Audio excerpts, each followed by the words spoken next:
He loved his daughter for 9 years. Then the maid exposed his wife's lie. The child was never his. Who was the real father? A great love story from 1950s. I promise you will enjoy this. Hi, my beautiful, precious family. Let's begin with a prayer from the deepest place in my heart. Dear God, please place your healing hands on me and bless every soul watching this video. Surround them with peace, protect their homes, and fill their lives with endless love and light. Amen. This is your Mr. Peter.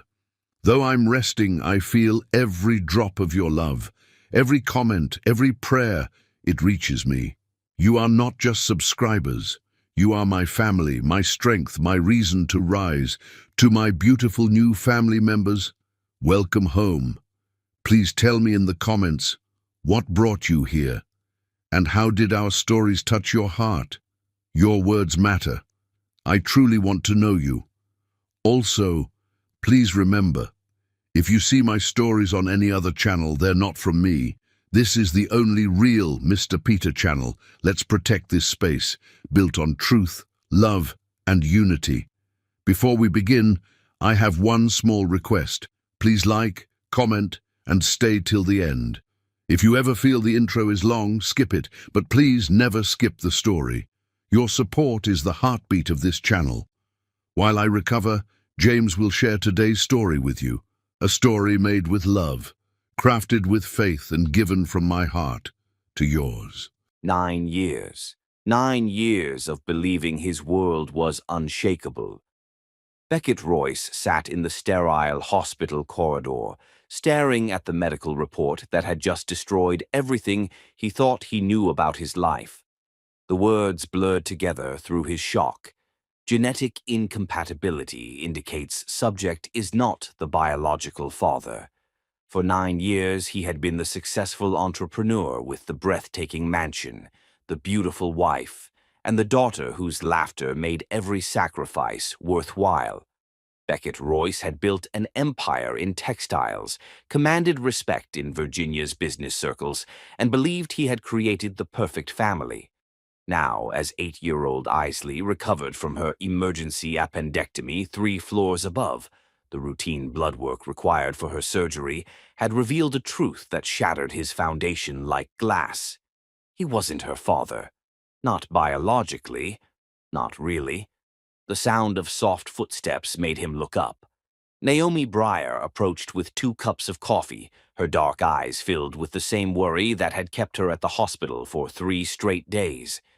At 28, she moved with a quiet grace that commanded attention without demanding it. Her simple dress elegant in its understated beauty.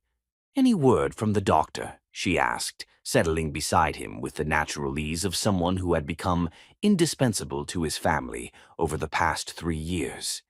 "She's going to be fine," Beckett managed, his voice hoarse from exhaustion and emotional devastation.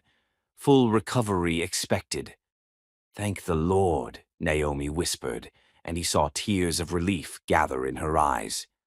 "I've been praying every hour since we got here. That little girl means the world to me." That little girl. The phrase hit him like a revelation.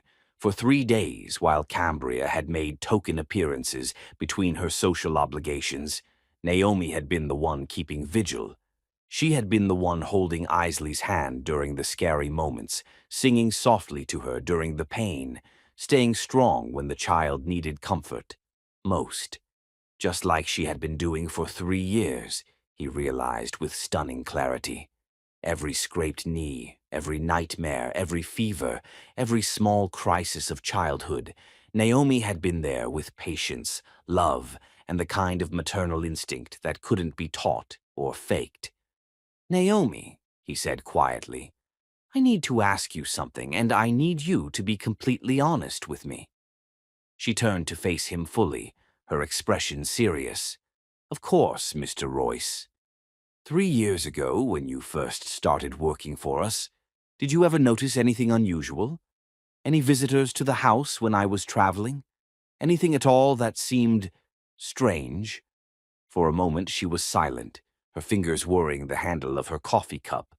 Then she met his eyes with the kind of steady honesty that had always been her defining characteristic. "There was one night," she said quietly, "about 4 years ago when you were in Tokyo on that big textile deal. I was working late, cleaning the library, and I saw a man leaving through the garden door. I didn't recognize him, but Mrs. Royce came downstairs a few minutes later in her robe, looking flustered." The final piece of the puzzle clicked into place with devastating clarity. Tokyo. 4 years ago. Isley would have been conceived right around that time, not with him, but with some stranger whose name he would probably never know. "Did you tell anyone?" he asked. "No, sir, it wasn't my place to say anything, and I—" She paused, choosing her words carefully. "I hoped I was wrong about what I'd seen." "But you weren't wrong." "No," she said softly. "I don't think I was." They sat in silence for a moment, the weight of revealed truth settling between them. Around them, the hospital hummed with its constant activity. Visitors coming and going, medical staff making their rounds, the everyday drama of life and death playing out in sterile corridors. "Mr. Royce," Naomi said finally, her voice gentle but firm, "that little girl upstairs loves you more than life itself.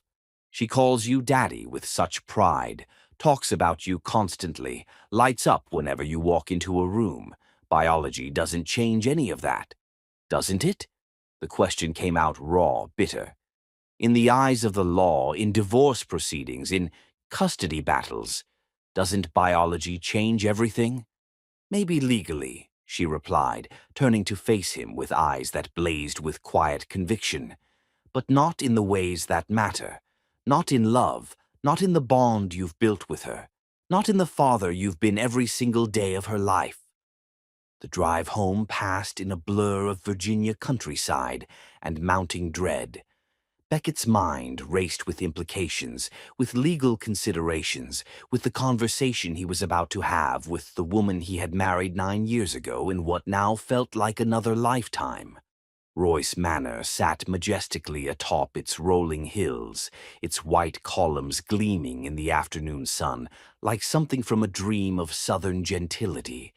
3 generations of Royce men had built their fortune within these walls, and Beckett had always imagined Isley carrying on that legacy. Now he wondered if he would even have the right to call her his heir. Cambria was in the rose garden when he arrived, kneeling among her prize-winning blooms in a yellow sundress that perfectly matched her golden hair. She looked up as his footsteps crunched across the gravel drive, and something in his expression made her slowly rise to her feet. "How is she?" Cambria asked, brushing dirt from her gardening gloves with practiced elegance. "She's going to be fine," Beckett said, stopping 10 feet away from his wife. But the blood work revealed something interesting. He watched her face carefully, looking for any sign of surprise, any crack in the perfect composure she wore, like expensive jewelry. But Cambria's expression didn't change, didn't betray even a flicker of shock or guilt. "Oh?" she said with studied casualness. "I'm not her biological father, Cambria. The genetic tests prove it conclusively." For a moment, the only sound was the buzz of honeybees among the roses and the distant lowing of cattle in the far pasture. Then Cambria sighed and pulled off her gardening gloves with deliberate precision. "I see," she said simply. "That's it?" Beckett's voice rose, years of growing suspicions and mounting distance finally boiling over. "I just told you that the daughter we've been raising together isn't mine, and all you can say is, 'I see'?" Cambria shrugged with the kind of elegant indifference that had once seemed sophisticated, but now struck him as merely cold. "What did you expect, Beckett? Hysterics? Denials? We both know this marriage has been more arrangement than romance for years. You have your business empire, I have my social standing, and Isley has had a comfortable life. Isn't that enough?" The casual cruelty of her response hit him like a physical blow. This was the woman he had married, the mother of the child he loved, and she was discussing their daughter's parentage like a minor inconvenience in their otherwise satisfactory arrangement. "Whose is she?" he asked quietly. "It was during your Tokyo trip," Cambria replied with the same tone she might use to discuss the weather. "You were gone for 3 weeks, building your precious textile contracts, and I was lonely. It happened once with someone who meant nothing to me then, and means even less now." "Who?" The single word hung between them like a blade. "A visiting businessman. Married, from what I gathered. Long gone now, back to whatever life he had before our encounter." She examined her manicured nails with studied disinterest. "Really, Beckett, does it matter?" It was one mistake in an otherwise perfectly adequate arrangement. "Adequate?" The word came out like a curse. "Our marriage, our daughter, our life together, you call it adequate? What would you call it?" Cambria's blue eyes met his with challenging directness. "You've spent the last 9 years building your business empire, traveling constantly, working 18-hour days. I've maintained our social position, managed our household, raised our daughter. We've both gotten what we wanted out of this arrangement." "I wanted a family," Beckett said quietly. "I wanted a wife who loved me and children we created together out of that love. I wanted something real." "Real?" Cambria laughed, a sound like crystal breaking. "Reality is that marriages in our social circle are business partnerships, Beckett. Love is a luxury we can't afford when there are reputations to maintain and fortunes to preserve. You got a beautiful wife who never embarrassed you at social functions and gave you a charming daughter to spoil. I got financial security and social status. What more did either of us really need?" The question hung in the air like smoke from a dying fire, and Beckett realized he was seeing his wife clearly for perhaps the first time in their 9-year marriage. She was beautiful, accomplished, perfectly groomed for the role of society wife, and utterly, completely hollow where her heart should have been. "I'm filing for divorce," he said simply. Cambria's perfect composure cracked slightly, revealing a flash of calculation beneath the surface. "That would be complicated, expensive, public. Are you prepared for that kind of scrutiny?" "More prepared than you might think," Beckett replied, thinking of the conversation he'd had with his lawyers 6 months ago when his suspicions about Isley's parentage had first begun to surface. "My attorneys have been very thorough in their preparations." "And custody?" The question came out sharper than she'd intended, betraying the first real emotion she'd shown. "Won't be an issue," he said with quiet confidence. "Any judge who looks at our respective relationships with Isley will see very clearly where her best interests lie." It was true. For 8 years he had been the parent who attended school plays, bandaged scraped knees, read bedtime stories, and provided the steady, loving presence that every child needed. Cambria had been beautiful wallpaper, present but not truly engaged, decorative but not functional. "You might be surprised by what a good lawyer can accomplish," Cambria said, but her voice lacked conviction. "So might you," Beckett replied evenly. As he walked toward the house, leaving his soon-to-be ex-wife standing alone among her precious roses, Beckett heard the sound of singing drifting from the open kitchen window.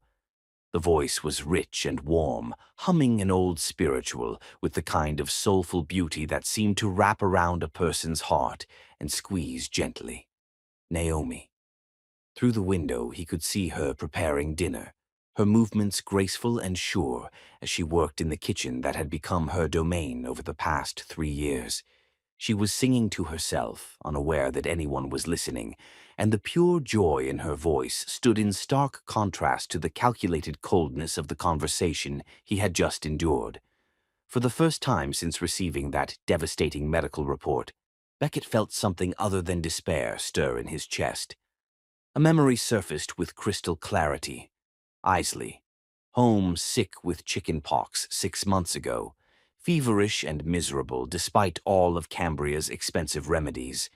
It hadn't been his wife who sat by their daughter's bedside through the long night, reading story after story until the child finally fell into peaceful sleep. It had been Naomi, always Naomi, the woman who knew exactly which songs calmed Isley's nightmares, which foods tempted her appetite when she was feeling poorly, which stories made her laugh even when she was scared. The woman who had loved his daughter, their daughter, with the kind of selfless devotion that couldn't be bought or taught or faked. As if summoned by his thoughts, Naomi appeared in the kitchen doorway, wiping her hands on her apron. Her dark eyes immediately found his, and she crossed the yard toward him with the quick, worried steps of someone who cared deeply about his welfare. "Mr. Royce, is everything all right? You look—" She searched for a diplomatic way to describe the devastation written across his features. "I'm getting divorced," he said simply, and watched relief flood her face so completely that he realized she had been dreading this conversation as much as he had. "Thank the Lord," she whispered, then immediately looked mortified at her reaction. "I mean, I'm sorry, I shouldn't have—" "Don't apologize," Beckett said gently. "You're right to be relieved. This should have happened years ago."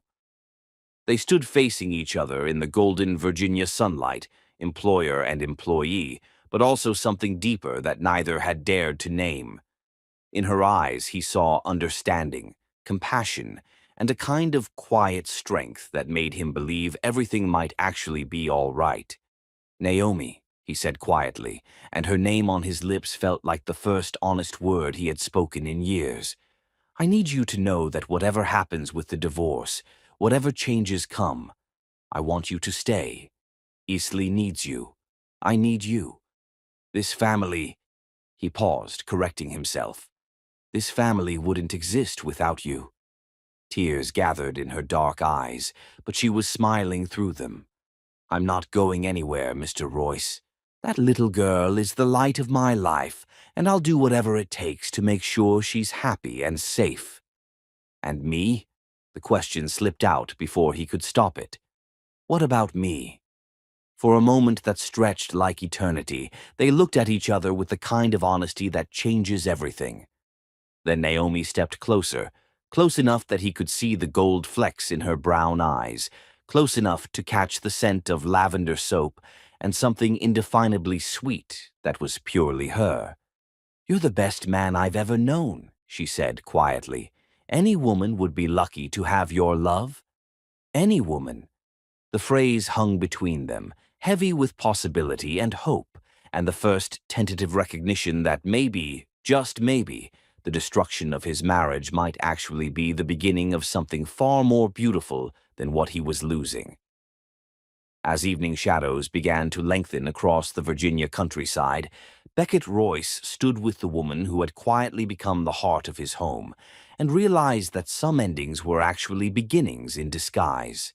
The truth about Isley's parentage had shattered his world, but it had also opened his eyes to where his real family had been hiding all along. Now he just had to be brave enough to reach for the happiness that had been waiting patiently for him to notice it. Chapter 2. Seeing Clearly. The next morning brought sunshine and the kind of clarity that only comes after the worst storms have passed. Beckett woke to the sound of genuine laughter echoing through Royce Manor, something that hadn't graced these halls in longer than he could remember. He found the source in Isley's bedroom, where his daughter sat cross-legged on her canopy bed, while Naomi braided colored ribbons into her dark hair. The child was animated in a way she never was around Cambria, chattering about everything and nothing, while Naomi listened with the focused attention that made every word seem precious. "And the nurse said I was the bravest patient she'd ever seen," Isley was saying, her hands gesturing wildly. "But I told her I wasn't really brave because I cried when they put the needle in my arm." "Being brave doesn't mean you don't cry, sweetheart," Naomi replied gently, her fingers working with practiced skill. "Being brave means you do what needs doing even when you're scared. And you did that beautifully." Beckett's heart tightened at the easy wisdom in Naomi's words, at the way she spoke to Isley like an equal worthy of respect, rather than a child to be managed.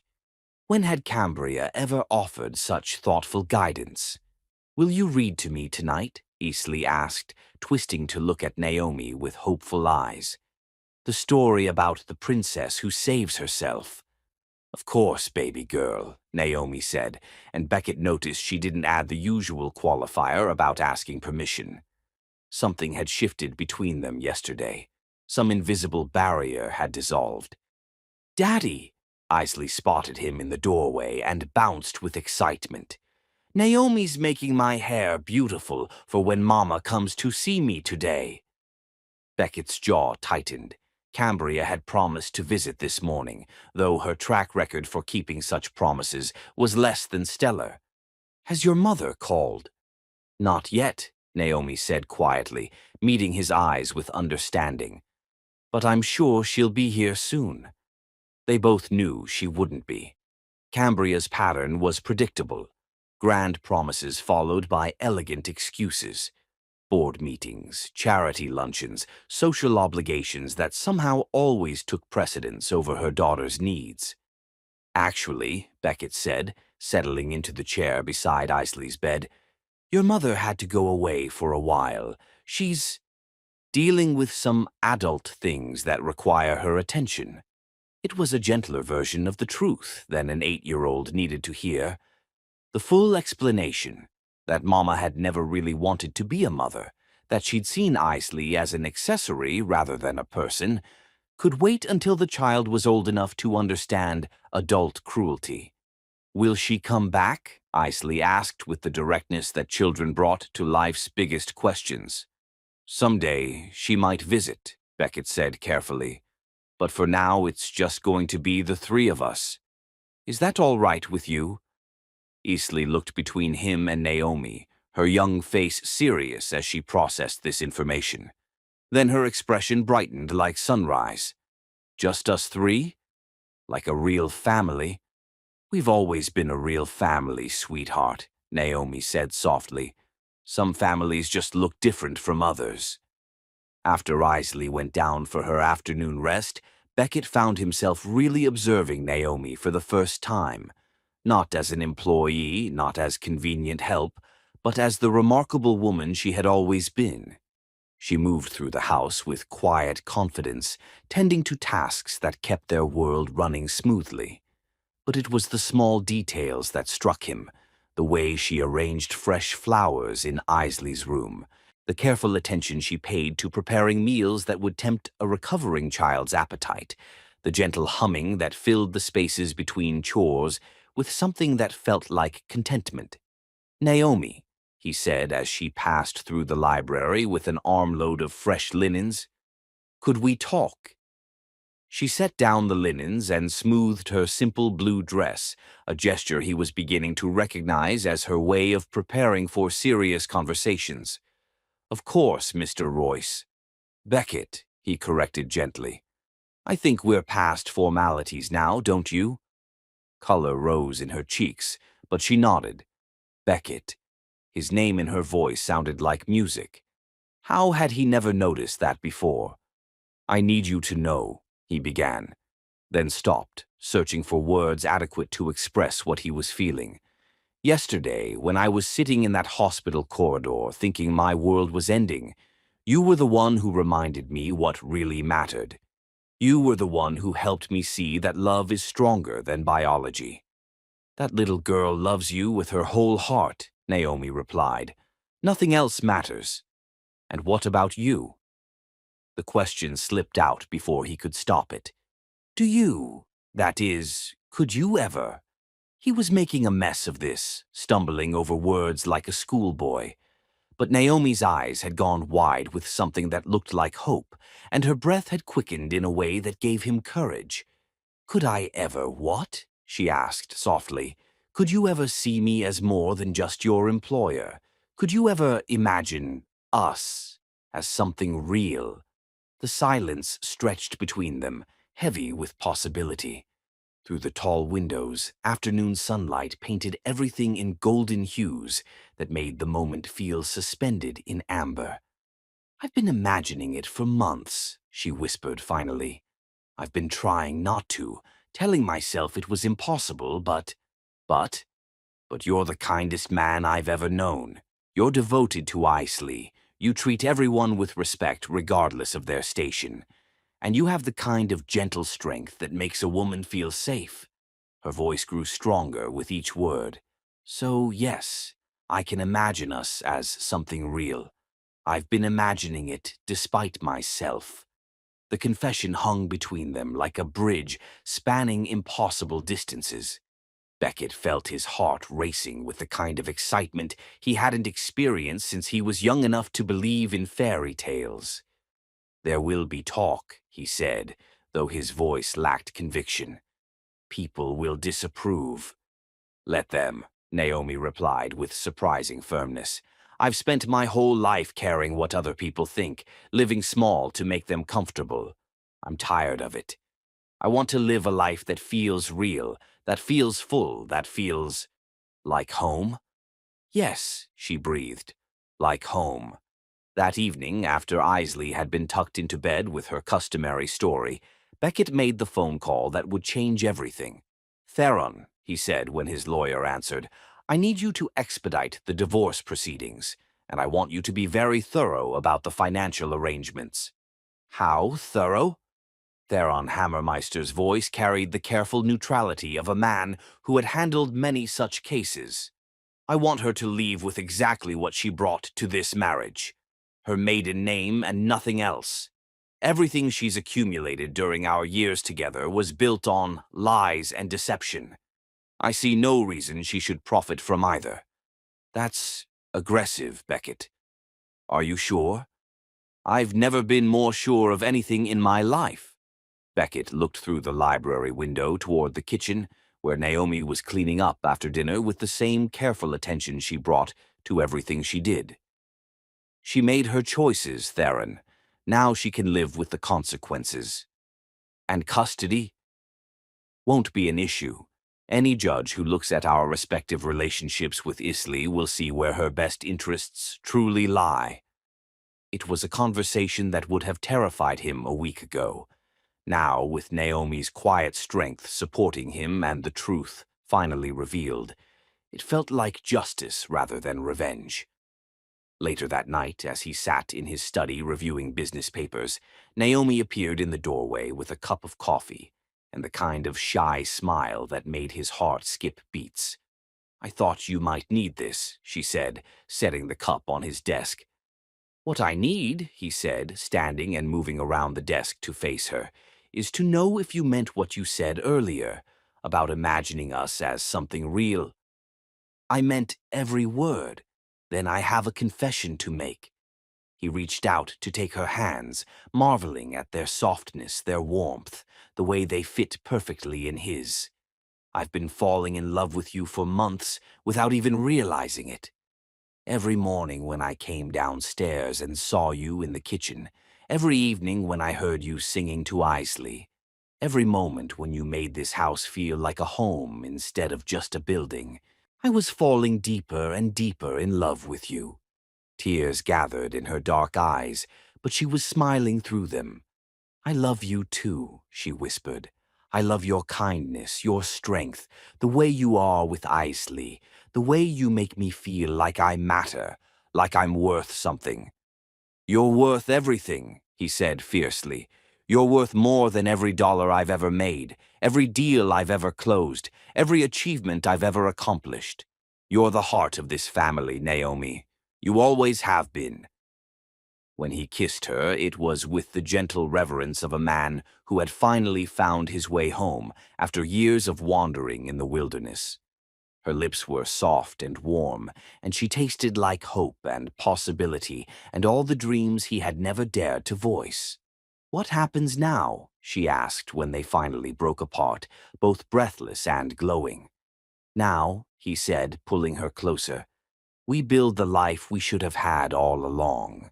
The three of us, together, the way it was always meant to be."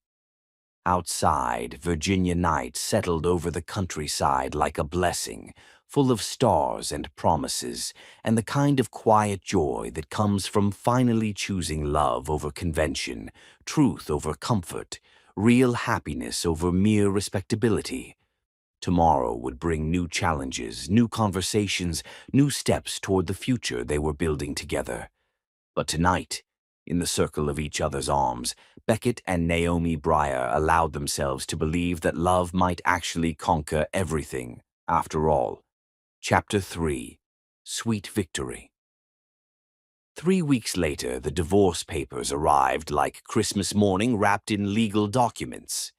Beckett sat in his study, reading through the settlement with growing satisfaction. Theron Hammermeister had been thorough, methodical, and absolutely ruthless in his execution of what could only be described as complete legal devastation. Cambria West, she had already reverted to her maiden name, would be leaving their marriage with exactly what she had brought to it: her clothing, her personal jewelry, and her considerable talent for manipulation. Everything else, the house, the business, the investments, even the Mercedes she drove, would remain with Beckett. She's contesting it, of course, Theron said, settling into the leather chair across from Beckett's desk. Her lawyers are claiming she deserves half of everything as a faithful wife who contributed to the household. Faithful? Beckett's laugh held no humor. That's going to be difficult to prove when we have DNA evidence that she conceived a child with another man during our marriage. Exactly. And when it comes to custody, Theron smiled with the satisfaction of a man who held all the winning cards. Well, let's just say that any judge who looks at the evidence will see very clearly which parent has been actively involved in Isley's daily care, and which parent has been treating her like an accessory. It was true. Beckett's lawyers had been thorough, documenting everything from school pickup records to doctor's appointments to parent-teacher conferences. The pattern was clear and damning. Beckett had been present for every important moment of Isley's life, while Cambria had attended only when it served her social calendar. How long before it's final? Beckett asked. 6 weeks, maybe less. She doesn't have grounds to fight the settlement, and she knows it. This is all posturing, hoping you'll get tired of the process and offer her something just to make it go away. Not a chance, Beckett said firmly. She made her choices. Now she can live with the consequences. That evening, as he shared the news with Naomi over dinner, he saw relief flood her beautiful face like sunrise breaking through storm clouds. "It's really over?" she asked, her voice barely above a whisper. "It's really over," he confirmed. "In a few weeks, I'll be a free man." And then what? The question held such hope, such careful optimism, that his heart nearly burst with love for her. "Then," he said, reaching across the table to take her hand, "I'd like to take you on a proper date, to dinner, maybe dancing, whatever you'd enjoy. I want to court you the way you deserve to be courted, Naomi Breyer." "Court me?" She laughed, the sound like music filling the dining room. "That's very old-fashioned of you, Mr. Royce." "I'm an old-fashioned man when it comes to the woman I love," he replied seriously. "You deserve romance, attention, all the gestures that show you how precious you are to me." Color rose in her cheeks, but her smile was radiant. "I'd love that. I'd love all of that." From the kitchen doorway came the sound of delighted giggling. They turned to see Isley peeking around the corner, her eyes bright with excitement. "Are you going to marry Naomi, Daddy?" she asked with the directness that only children possessed. Beckett and Naomi exchanged glances, both blushing like teenagers caught holding hands. "Would you like that, sweetheart?" Beckett asked gently. "More than anything." Isley rushed forward and threw her arms around both of them. "Then we'd be a real family forever and ever." "We're already a real family," Naomi said softly, stroking Isley's hair. "Love makes families, not just marriage certificates." "But marriage certificates make it official," Isley said with 8-year-old logic. Like when you sign your name on important papers at school." Their laughter filled the dining room, bright and warm and full of the kind of joy that money couldn't buy, but love created effortlessly. 2 days later, the custody hearing proved to be even more of a formality than Beckett had hoped. Judge Harrison Vale Beaumont took one look at the evidence, medical records showing Beckett at every doctor's appointment, school records showing him at every conference, photograph after photograph of father and daughter, at dance recitals and school plays while Cambria was notably absent, and made his decision with swift efficiency. "Custody is awarded to Mr. Royce," the judge announced. "Mrs. West will have supervised visitation rights 1 weekend per month, should she choose to exercise them." Cambria's face went white with fury, but her lawyer placed a restraining hand on her arm. They both knew she had no grounds for appeal, no evidence to support her claim of being a devoted mother. As they left the courthouse, Beckett felt lighter than he had in years. The legal shackles of his failed marriage were finally broken, and the path to his real life, his life with Naomi and Isley, was clear and unobstructed. "How does it feel to be a free man?" Naomi asked as they walked down the courthouse steps together. "Like I can finally breathe," he replied, taking her hand openly for the first time in public. "Like I can finally live." That weekend, he took her on their first official date. Dinner at Richmond's finest restaurant, where the maitre d' seated them at the best table without question, and the waiters treated Naomi with the same respectful attention they gave all distinguished guests. She was elegant in a blue dress that brought out her eyes, poised and gracious as she navigated conversation with the kind of natural intelligence that had always attracted him. "You're staring," she said softly, smiling over her wineglass.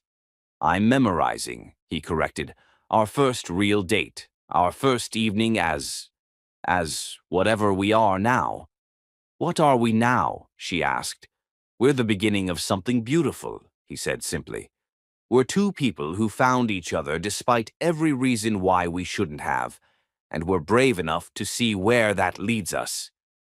After dinner, they drove to the overlook above the James River, where the lights of Richmond sparkled below like scattered diamonds.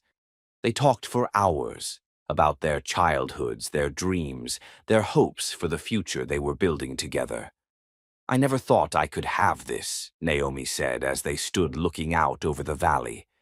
"A man who looks at me like I'm precious, who wants to know my thoughts and dreams, who makes me feel like I'm worth something." "You're worth everything," Beckett said, turning to face her in the moonlight. "You're worth more than I ever dreamed possible." When he kissed her this time, it was with the passion of a man who no longer had to hide his feelings, no longer had to pretend that the woman in his arms was anything less than the love of his life.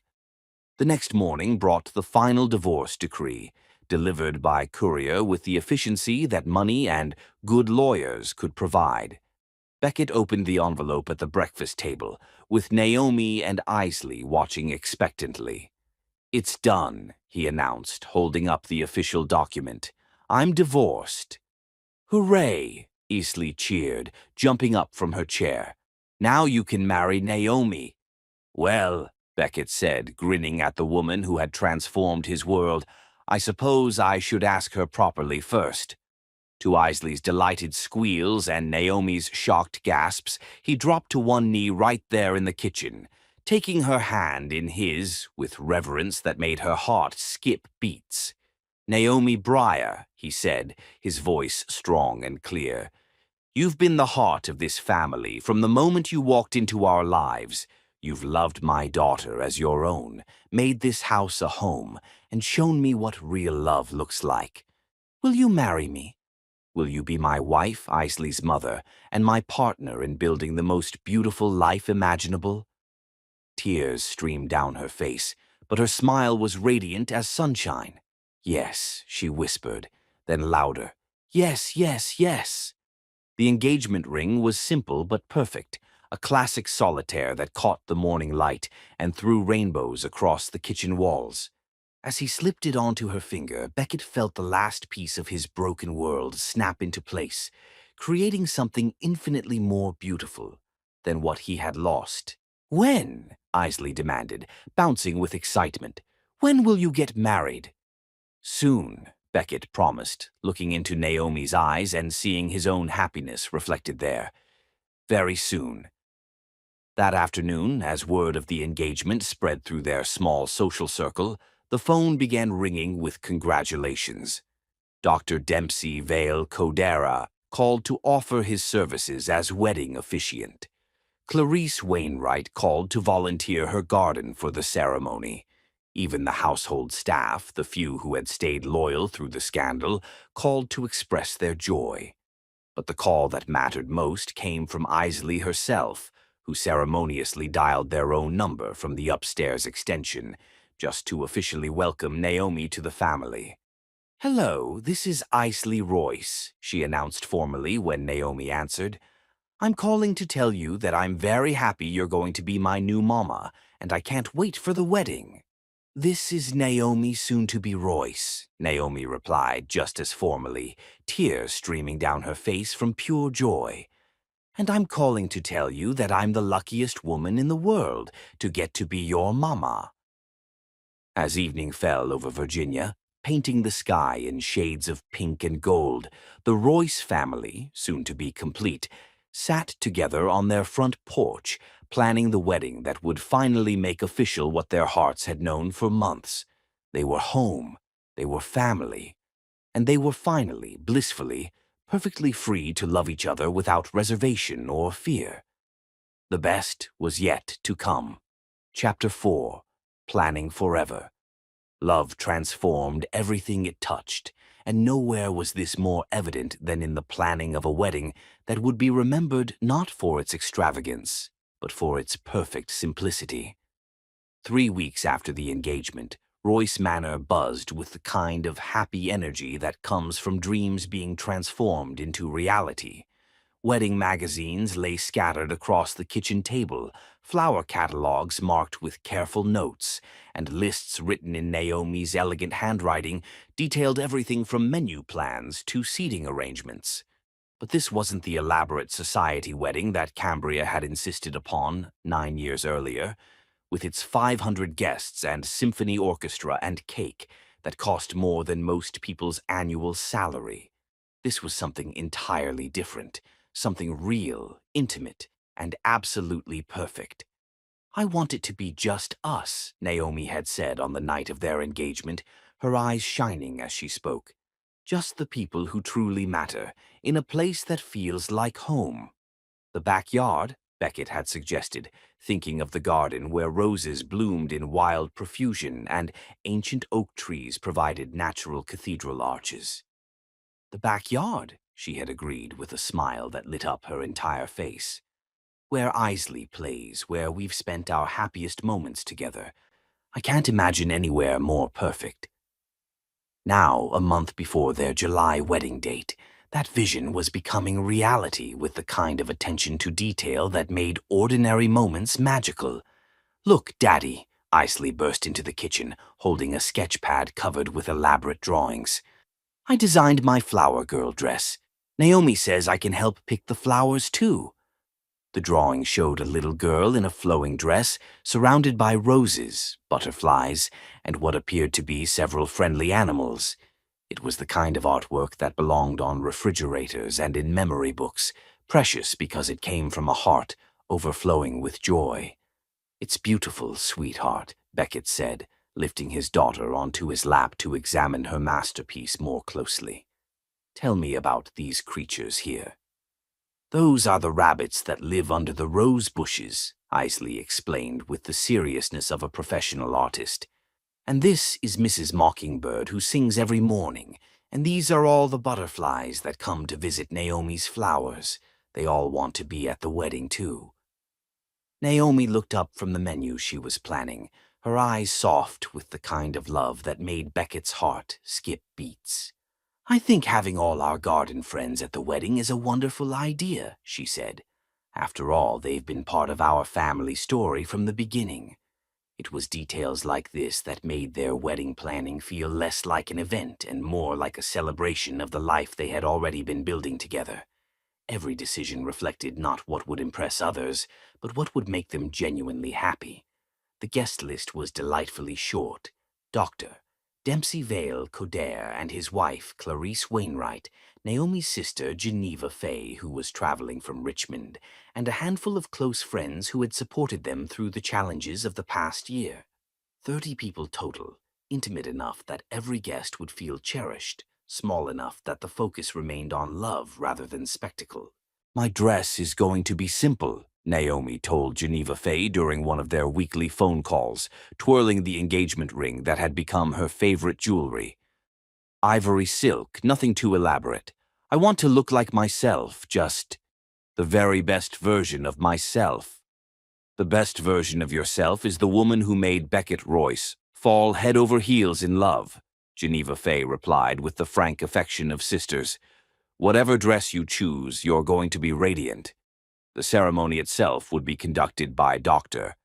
Coder, who had surprised everyone by revealing that he was licensed to perform marriages in Virginia. "I got ordained years ago to marry my nephew and his wife," he explained with a smile. "Never thought I'd use it again, but I can't imagine anyone I'd rather marry than you two." Every evening after dinner, the three of them would walk through the garden, discussing placement for chairs, the arch where they would exchange vows, the area where they would serve cake and champagne afterward. These weren't stressful planning sessions, but rather gentle conversations about creating the perfect setting for the most important day of their lives. "I want to plant something new," Naomi said one evening as they stood beneath the oak tree where Beckett had proposed. "Something that will grow with our marriage, that we can watch flourish over the years." "What kind of something?" Isley asked, already imagining the possibilities. "A rose bush," Naomi replied without hesitation. "White roses for new beginnings, planted right here where Daddy asked me to marry him. Every year on our anniversary, we can watch it bloom and remember this perfect time." The florist they chose was an elderly woman named Mrs. Eleanor Fairfax, who ran a small shop in Richmond and understood that the most beautiful arrangements came from the heart rather than the wallet. When they explained their vision, garden roses in soft colors, baby's breath, and greenery from their own grounds, her eyes lit up with enthusiasm. "Simple elegance," she pronounced approvingly, "the kind of wedding that people remember not because it was expensive, but because it was full of love." The cake came from a local bakery known more for taste than elaborate decoration. 3 layers of vanilla with fresh strawberries and cream, topped with the same white roses that would bloom throughout the garden. "I want people to actually enjoy eating it," Naomi laughed when the baker suggested fondant sculptures. "This is a celebration, not a museum exhibit." But it was the evening conversations after Risley had gone to bed, and they could speak freely about their hopes and dreams, that truly made the wedding planning special. "Are you nervous?" Beckett asked one night as they sat in the library, surrounded by the books that had witnessed their love story unfold. "Not about marrying you," Naomi replied immediately. "Never about that. But sometimes I wonder, are we doing the right thing, making it so simple, I mean? You could have a society wedding, something that would restore your standing in the community."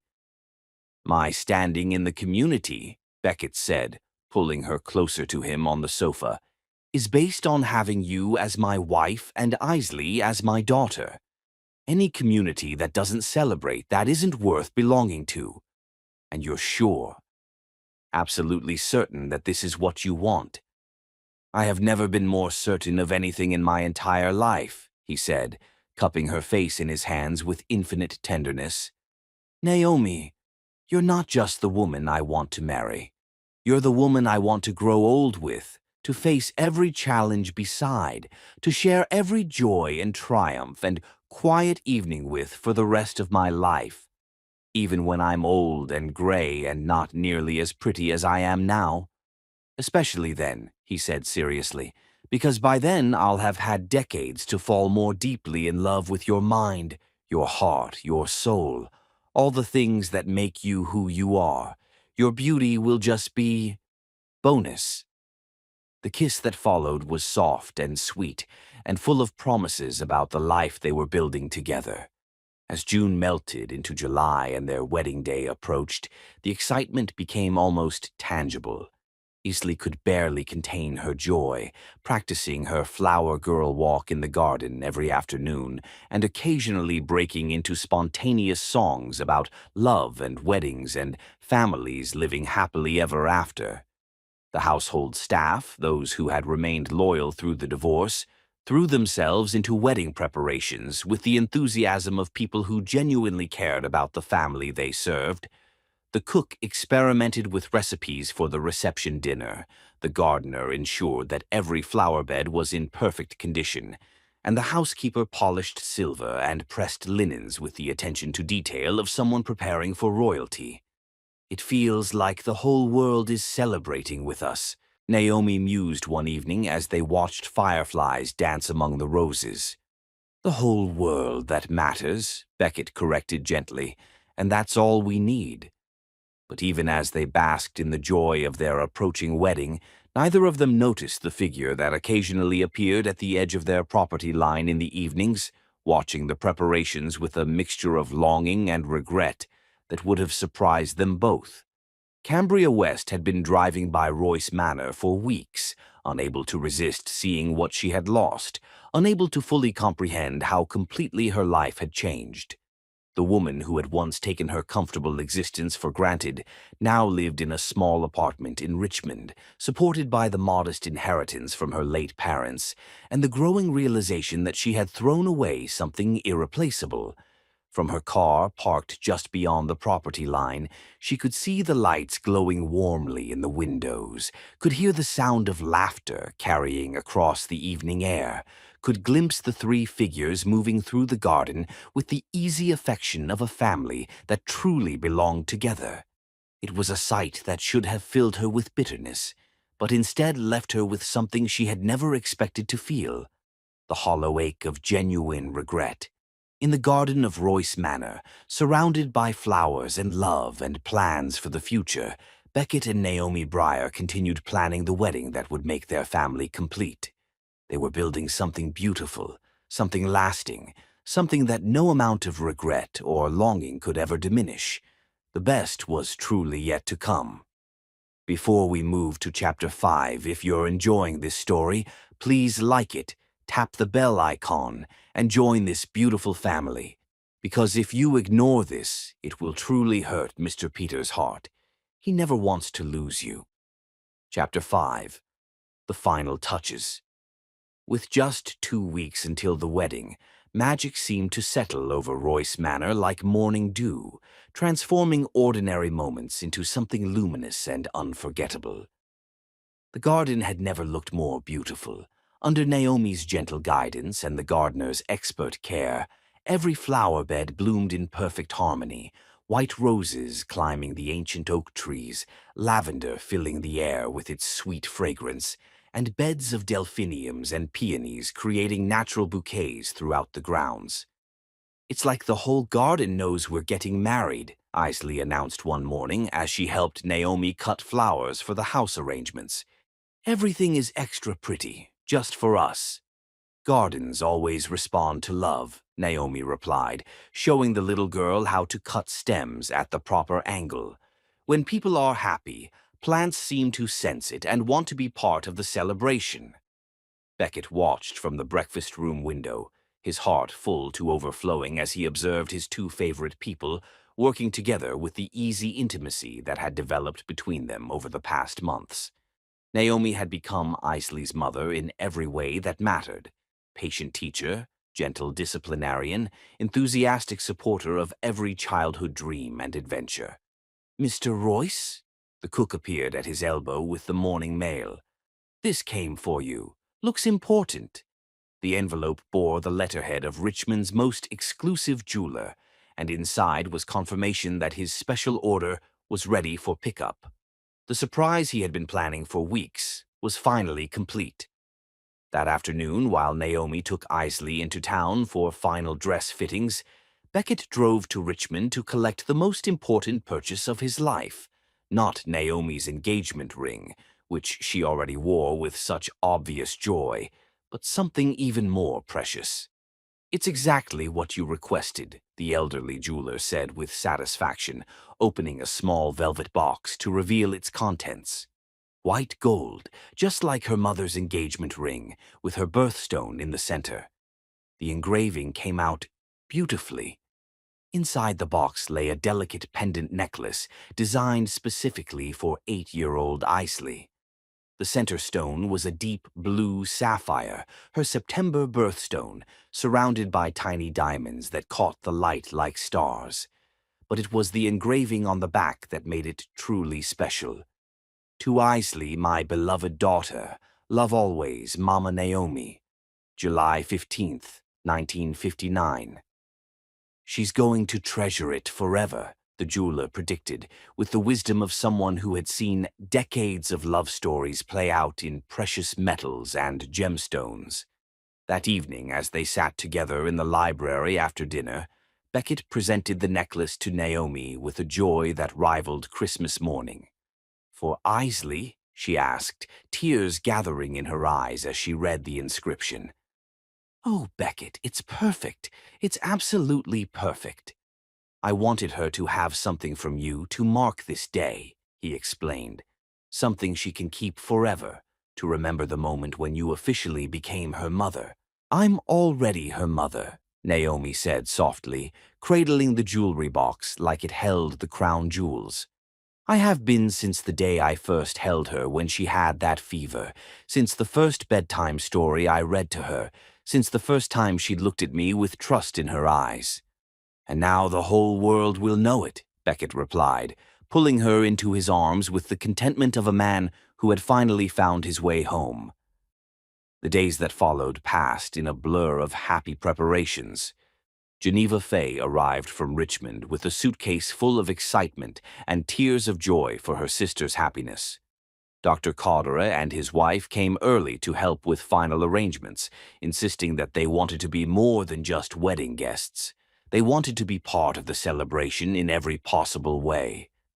"You've been like family to us through everything," Dr. Codere told Beckett as they walked through the garden one evening, checking the placement of chairs and the arch where the ceremony would take place.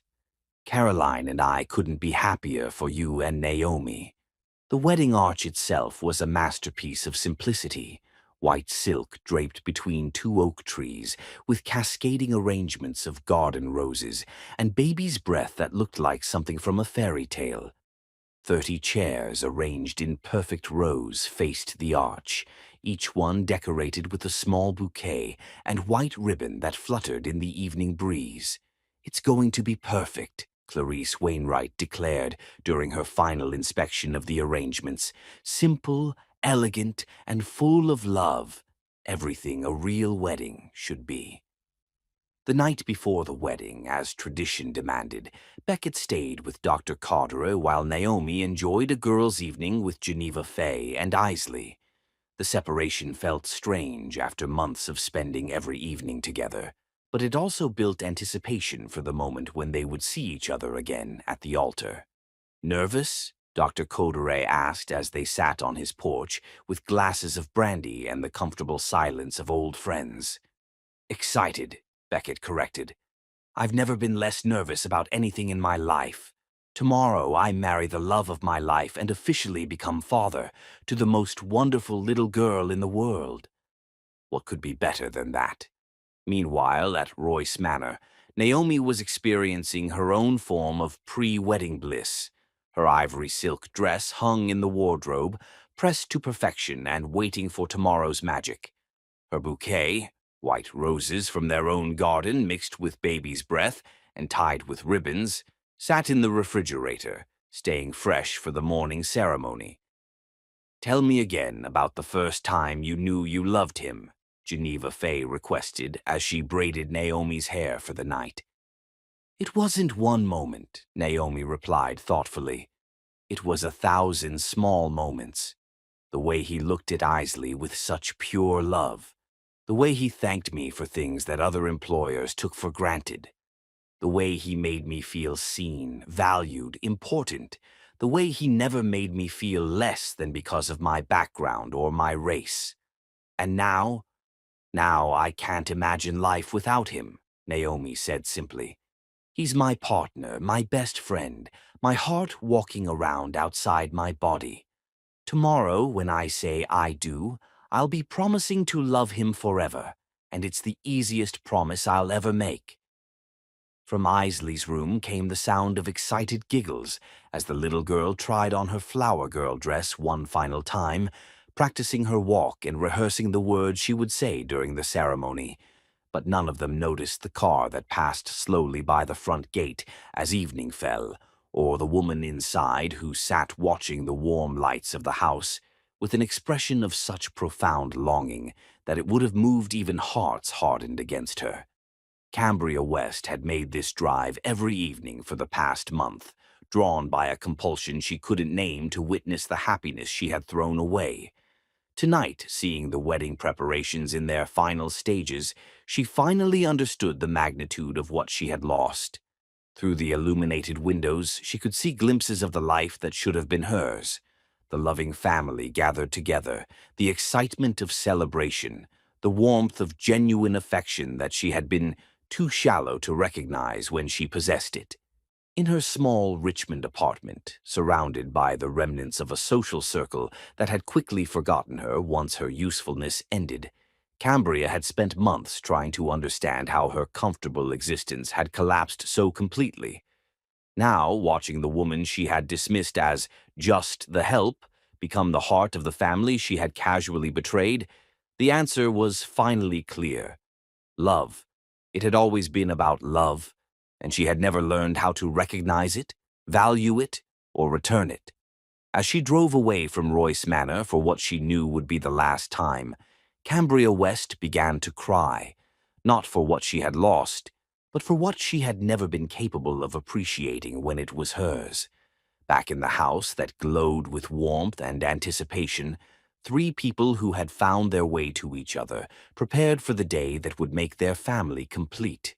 They fell asleep to the sound of summer rain pattering gently against the windows, nature's way of ensuring that the morning would dawn fresh and perfect for new beginnings. Tomorrow would bring the wedding of the century, not because of its expense or grandeur, but because it would celebrate the kind of love that transforms lives, heals hearts, and creates families that are stronger than blood, deeper than tradition, and more lasting than any obstacle the world can create. The best was finally about to begin. Chapter 6. Wedding Morning. July 15th, 1959, dawned clear and perfect, as if the universe itself had decided to cooperate with love. Naomi woke to the sound of birdsong and the gentle rustle of wind through the oak trees that would soon witness her marriage to the man of her dreams. Sunlight streamed through her bedroom windows, painting everything in golden hues that made the morning feel touched by magic. From down the hall came the excited chatter of Eastleigh and Geneva Fay, already awake and bubbling with wedding day enthusiasm. The sound made her smile even before she was fully conscious. This was what happiness sounded like, she realized. This was what a real family felt like on the most important day of their lives. "Good morning, beautiful bride," Geneva Fay announced, entering with a breakfast tray and a smile bright enough to rival the sunshine. "How did you sleep?" "Like a woman who's about to marry her best friend," Naomi replied, stretching with the contentment of someone who had never been happier in her entire life. "I dreamed about the ceremony, about saying, 'I do,' about being Mrs. Beckett Royce. And how did it feel in the dream?" "Like coming home," she said simply, "like everything in my life had been leading to this moment." Through the window, she could see the wedding preparations in their final stages. White chairs arranged in perfect rows, the flower-covered arch gleaming in the morning light, and the rose garden in full bloom, as if nature had timed its display specifically for this day. "Naomi! Naomi!" Easley burst through the door in a flutter of excitement and yellow silk. "Look, I'm wearing my flower girl dress, and it's the most beautiful thing in the whole world. The little girl twirled in the doorway, her dress spinning around her like sunshine-made fabric. The sight filled Naomi's heart to bursting. This child who had become her daughter in every way that mattered, so excited to be part of the ceremony that would make their family officially complete.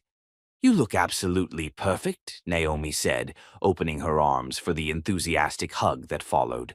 "The most beautiful flower girl any bride could ask for. And look what Daddy gave me."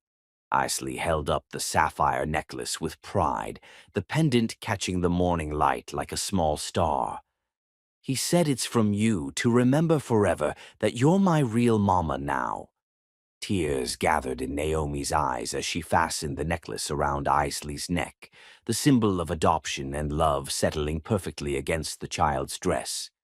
"You've been my real daughter from the moment you let me read you bedtime stories," she said softly. "This just makes it official."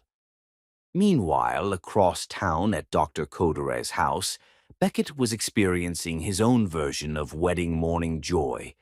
He stood before the mirror in the guest room, adjusting his tie with hands that were steady despite the magnitude of the day ahead. Ready to become a married man again, Dr. Codere asked from the doorway, already dressed in his role as both best man and efficient. "I've been ready for this since the day I realized I was in love with her," Beckett replied with conviction. "Everything before this was just waiting for my real life to begin." "And Isley? How is she handling the idea of officially having a new mother?" Beckett's smile could have powered the entire state of Virginia. "She's been planning this day since before I even proposed. Last night, she told me she's going to be the best flower girl in the history of weddings, because she wants everyone to know how happy she is that Naomi is going to be her mama forever." The conversation was interrupted by the arrival of the morning newspaper, delivered with the usual thud against the front door. Dr. Codere retrieved it, scanning the headlines before his expression grew serious. "Beckett," he said quietly, "you should see this." The society page of the Richmond Times-Dispatch featured a small item in the wedding announcements section. "Local businessman Beckett Royce will marry Miss Naomi Breyer this afternoon in a private ceremony at Royce Manor. The bride is formerly employed as governess to Mr. Royce's daughter Isley. Mr. Royce was recently divorced from the former Cambria West." "Well," Beckett said after reading it twice, "I suppose that makes it official. The whole world knows we're getting married today." "Are you concerned about the reaction?" "Not even slightly," Beckett replied, folding the paper with decisive finality. "Anyone who has a problem with my marrying the most wonderful woman in Virginia is welcome to keep their opinions to themselves." Back at Royce Manor, the day progressed with the smooth efficiency that comes from careful planning and genuine love. Mrs. Eleanor Fairfax arrived with the final flower arrangements, transforming the garden into something that belonged in fairy tales. The cook put finishing touches on the wedding cake, 3 perfect layers that smelled like vanilla and tasted like heaven. The household staff, dressed in their finest clothes, bustled about with the proud efficiency of people who truly cared about the family they served. "Everything is ready," Clarice Wainwright announced after her final inspection of the arrangements. "The chairs are positioned perfectly, the arch looks like something from a dream, and the weather couldn't be more cooperative. This is going to be a wedding to remember." At noon, Geneva Fay began helping Naomi with her final preparations. The ivory silk dress fit like it had been made for her, simple, elegant, and perfect, for a bride who valued substance over spectacle. Her bouquet, gathered fresh from their own garden that morning, seemed to glow with natural beauty. "You look radiant," Geneva Fay said as she fastened the pearl necklace that had belonged to their grandmother. "Like a woman who has found exactly where she belongs in the world." "That's exactly how I feel," Naomi replied, studying her reflection with wonder. "For the first time in my life, I feel like I'm exactly where I'm supposed to be." with exactly the people I'm supposed to love. The sound of cars arriving in the drive announced that their guests were beginning to gather. Through the window, she could see familiar faces: Dr. Coderre's wife Caroline, several neighbors who had supported them through the challenges of the past year, and Naomi's former colleagues from her teaching days who had made the drive from Richmond to witness her happiness. But what moved her most was the sight of Beckett emerging from Dr. Carter's car, looking devastatingly handsome in his dark suit, and talking animatedly with his friend about something that made them both laugh. This was the man she was about to marry: kind, honorable, devoted to his daughter, and brave enough to choose love over convention. "5 minutes, Miss Naomi," called one of the household staff from the hallway. "Mr. Royce is taking his place at the altar." "5 minutes," Naomi repeated, taking a deep breath and smoothing her dress one final time. "In 5 minutes, I become Mrs. Beckett Royce." "Any second thoughts?" Geneva Fay asked with a teasing smile. "Only that I wish I could marry him twice," Naomi replied with absolute certainty. "Once for today and once more just to experience this happiness all over again." As the first notes of the wedding music began to drift through the windows, Isley playing the piano with the concentration of a concert performer, Naomi took her sister's arm and prepared to walk toward the future she had never dared dream possible. Outside, 30 of their closest friends and family members rose to their feet, but Naomi had eyes only for the man waiting for her beneath the flower-covered arch. Beckett stood with Isley beside him, both of them glowing with joy so pure it took her breath away. This was love. This was family. This was home. And in just a few moments it would all be officially, legally, permanently theirs. The best was about to begin. Chapter 7. I Do. The moment Naomi stepped into the garden, the entire world seemed to hold its breath in recognition of something perfect unfolding. She appeared at the end of the rose-bordered aisle like a vision in ivory silk, her bouquet of white roses and baby's breath catching the afternoon sunlight, her face radiant with the kind of joy that made everyone present remember why they believed in love. Geneva Fay walked beside her as matron of honor, but all eyes were on the bride, who moved with graceful confidence toward the future she had chosen. But it was the expression on Beckett's face that stopped conversations and brought tears to eyes throughout the small gathering. He stood beneath the flower-covered arch, looking like a man who had just been handed the keys to paradise, his love so evident that even the most cynical observer would have been moved by the sight. "She's beautiful," whispered Mrs. Caroline Coderre to her husband. "They both are," he replied softly, "beautiful and perfectly suited for each other." As Naomi reached the altar, Isley stepped forward with the ceremonial importance of someone performing the most crucial task of her young life. She carried the wedding rings on a small silk pillow, her sapphire necklace catching the light as she moved with the careful dignity of a child who understood she was part of something special. "We are gathered here today, Doctor," Coderre began, his voice carrying clearly across the garden, "to witness the marriage of Beckett Royce and Naomi Breyer, two people who have found in each other not just love, but the foundation for a family built on devotion, respect, and genuine affection." The words were simple, traditional, but they carried weight because everyone present could see the truth of them reflected in the couple's faces.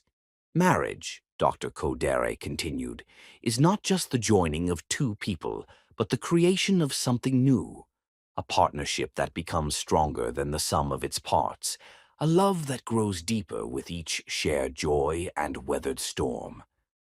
Beckett reached for Naomi's hands, and the simple contact sent visible waves of emotion through both of them.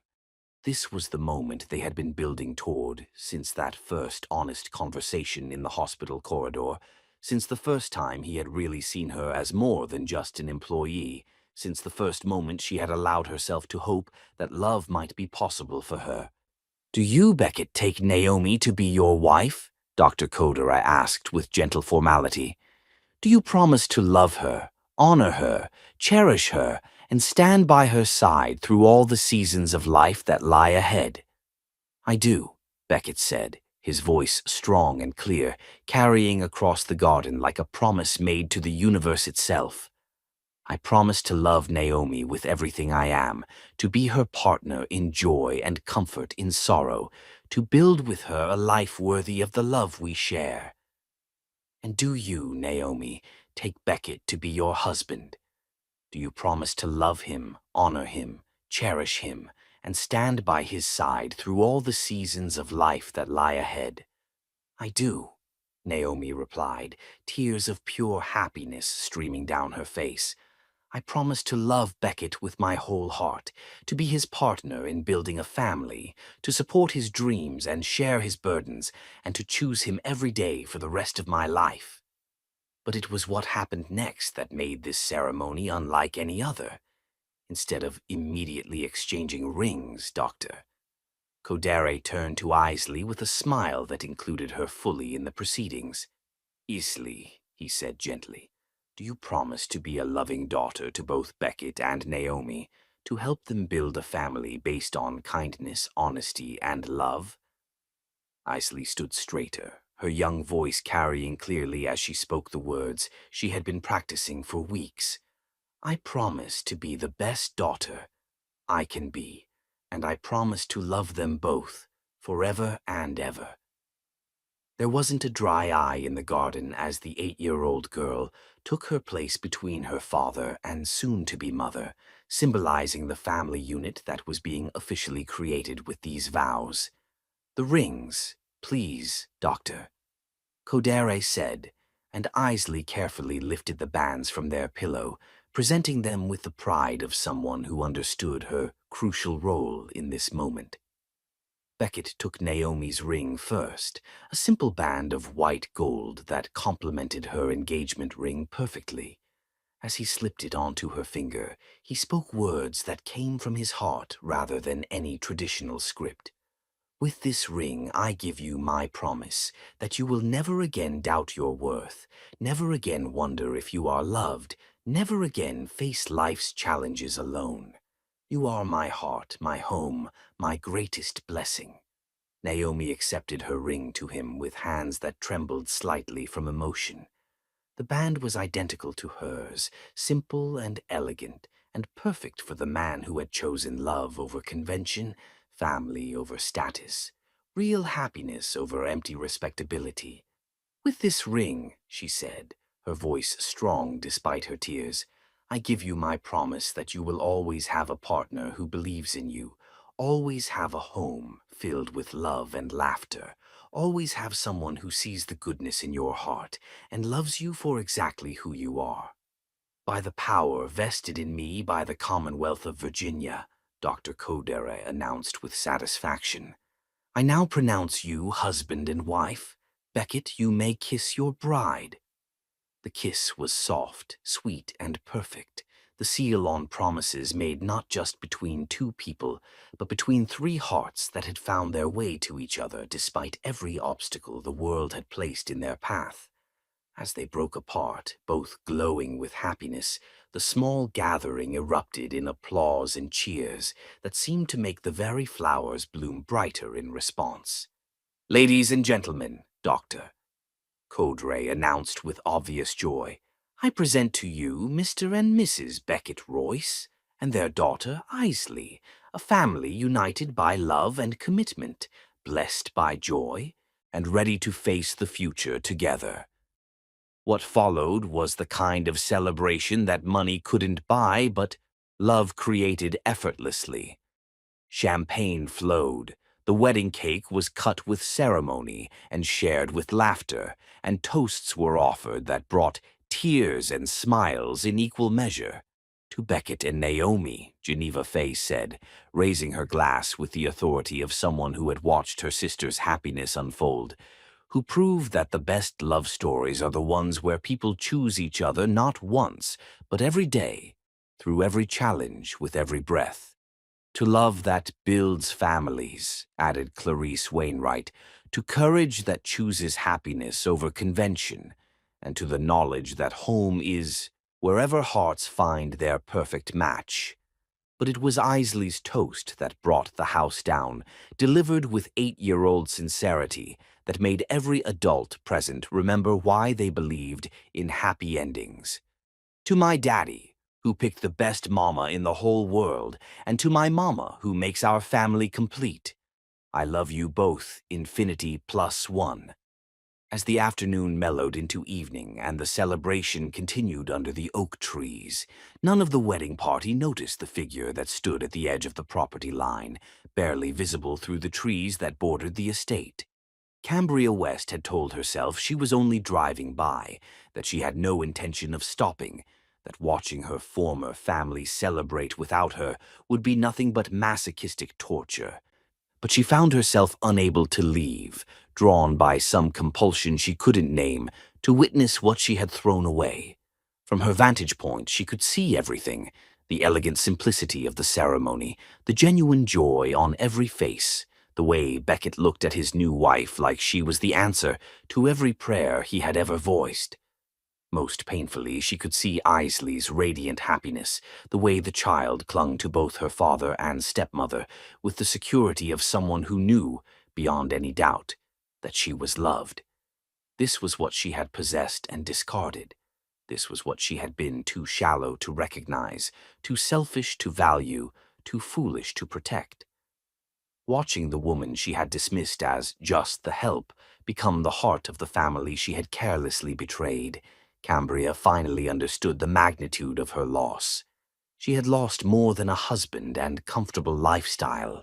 She had lost the chance to be part of something real, something beautiful, something that would have grown stronger with each passing year instead of crumbling under the weight of her indifference. As the evening shadows grew longer and the wedding celebration showed no signs of ending, Cambria West turned away from the sight of the happiness she would never share and walked back to her car with tears streaming down her face. She had made her choices. Now she would live with the consequences. Behind her, in the garden of Royce Manor, the celebration continued with the kind of joy that would be remembered for generations. Not because it was expensive or elaborate, but because it marked the beginning of a love story that would prove stronger than any obstacle, deeper than any tradition, and more lasting than any challenge the world could create. Mr. and Mrs. Beckett Royce danced their first dance as husband and wife beneath the stars, surrounded by family and friends, blessed by love, and finally, completely perfectly home. Chapter 8. Celebration. As twilight painted the Virginia sky in shades of rose and gold, the wedding reception transformed from ceremony into pure celebration, the kind of gathering that would be remembered long after the last guest had gone home. The reception dinner was served on tables scattered throughout the garden, each one decorated with simple arrangements of roses and baby's breath that perfumed the evening air with sweetness. Candles flickered in glass hurricanes, creating pools of warm light that made every face glow with happiness, and every conversation feel intimate despite the outdoor setting. "This is perfect," Naomi said to her new husband as they moved from table to table, greeting their guests and accepting congratulations with grace that made everyone feel personally blessed by their presence. "Absolutely perfect." "You're perfect," Beckett replied, unable to stop touching her, a hand at the small of her back, fingers intertwined with hers, the gentle brush of his thumb across her wedding ring, as if he needed constant confirmation that she was really his wife. The menu was elegant in its simplicity: fresh Virginia ham, garden vegetables prepared with the cook's special touches, and bread that had been baking all afternoon to ensure it reached the table still warm from the oven. But it was the company that made the meal memorable. Intimate conversations flowing between people who genuinely cared about each other, laughter that rang across the garden like music, and the kind of warmth that money couldn't buy, but love created effortlessly. "I've never seen a more beautiful bride," declared Mrs. Caroline Coder, raising her wine glass in yet another toast to the happy couple. "You're absolutely glowing, my dear." That's what love does, Geneva Fay said with the satisfaction of someone who had watched her sister's transformation over the past months. It makes everything beautiful, especially the people experiencing it. Isley, still in her yellow flower girl dress but now with grass stains on the hem from dancing barefoot on the lawn, flitted between the tables like a butterfly, accepting compliments on her role in the ceremony and regaling anyone who would listen with detailed accounts of the wedding planning process. I helped pick all the flowers, she explained to Dr. Carteret with 8-year-old pride. And I practiced walking down the aisle for weeks and weeks until I got it exactly right. Daddy says I was the most important person in the whole wedding because I brought the rings. And you did a beautiful job, he assured her with the gentle attention that made him such a beloved family friend. Your parents are very lucky to have such a wonderful daughter. I'm lucky too, Easley replied with the wisdom that sometimes emerged from children when they were feeling particularly secure and loved. I got the best daddy in the world, and now I have the best mama too. That makes me the luckiest girl anywhere. As the evening progressed and the formal dinner gave way to dancing on the lawn, the celebration took on an almost magical quality. Someone had strung lights between the trees, creating a canopy of stars that competed with the real ones, beginning to appear in the darkening sky. The music came from a small ensemble of local musicians who played with the kind of enthusiasm that suggested they were genuinely happy to be part of such a joyful occasion. Beckett and Naomi's first dance as husband and wife was to "The Way You Look Tonight," chosen because it had been playing on the radio the first evening they had acknowledged their feelings for each other. They moved together with the natural rhythm of people who had found their perfect partner, oblivious to their audience, lost in each other and the magnitude of what they had just promised. No regrets, Beckett asked softly as they swayed together in the center of their makeshift dance floor. Only that I can't marry you again tomorrow, Naomi replied with a smile that made his heart race. This has been the most perfect day of my life. The first of many, he promised, spinning her gently so that her ivory dress swirled around her like sea foam. We have the rest of our lives to create perfect days together. When the song ended, Dr. Carteret claimed the bride for the next dance, while Geneva Fay swept Beckett into a waltz, continuing the joyful rotation that ensured everyone got to share in the celebration. But it was Isley's dance with her new father that brought tears to every eye present. She stood on his shoes, her small hands gripping his fingers for balance, while he guided them around the impromptu dance floor with the careful attention of someone handling the most precious cargo in the world. "Are you happy, sweetheart?" he asked quietly, looking down at the little girl who had made their family complete. "The happiest ever," she replied without hesitation. "When I grow up, I want to have a wedding just like this one, with everyone I love most in one place, and no one being sad or angry or mean." "That sounds like a perfect plan," he agreed, lifting her slightly so she could see over the other dancing couples.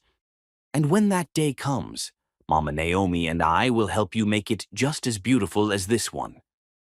As the evening wore on and the celebration showed no signs of ending, none of the wedding party noticed the lone figure that had returned to the edge of the property, drawn once again by a compulsion that was part fascination and part self-torture. Cambria West sat in her car with the engine off and the windows down, listening to the sounds of joy drifting across the summer air.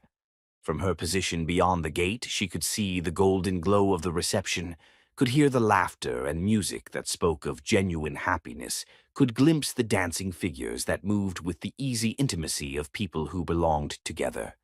This was her wedding anniversary, she realized with a start. July 15th. 9 years ago today, she had married Beckett Royce in an elaborate ceremony that had cost more than most people's annual income and been featured in society magazines across Virginia. 500 guests, a 12-piece orchestra, and a reception that had been talked about for months. And yet, watching this simple garden party with its 30 guests and modest decorations, her wedding had been a performance, a spectacle designed to impress rather than celebrate. This was what a real wedding looked like: intimate, genuine, filled with love instead of obligation. She had possessed all of this once: the devotion of a good man, the love of a beautiful child, the respect of people who mattered. She had thrown it all away for what? A moment of selfish pleasure with a man whose name she could barely remember, whose face had faded from memory as soon as he left town. The woman dancing in Beckett's arms, the woman Isley clung to with obvious adoration, the woman who had been invisible to her for 3 years. She was everything Cambria had never been and never could be. Kind where Cambria was selfish, genuine where Cambria was calculating, capable of the kind of selfless love that built families instead of destroying them.